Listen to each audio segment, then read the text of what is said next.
Welcome to the Professor's DuBois channel. This is Professor Corey, and this video is a mini lecture based on our second lecture covering material from Chapter 3. Disclaimer: this is in no way equivalent to our actual lecture where we discuss and practice the material in much more detail. We start this lecture by reviewing molar mass. The molar mass of a compound is obtained by summing the masses of the individual elements. For the example above, we will need to add the mass of 4 hydrogens and 1 carbon. These masses are found on the periodic table. The molar mass is a factor and can be used to calculate mass given moles or moles given mass. In this example, we're given a mass and need to convert to moles. This can be done in one step using the molar mass of CH4. See how grams goes in the denominator for the units to cancel, leaving units of moles. This problem requires 2 steps. We cannot convert grams directly to molecules.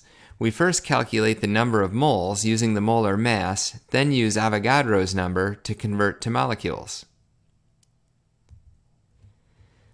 This is a summary slide showing 2 different methods that can be used to calculate moles. Proficiency in these calculations is necessary to do your best in general chemistry. You should practice these types of problems until they become routine. Compound stoichiometry involves using the relationship between atoms in a compound.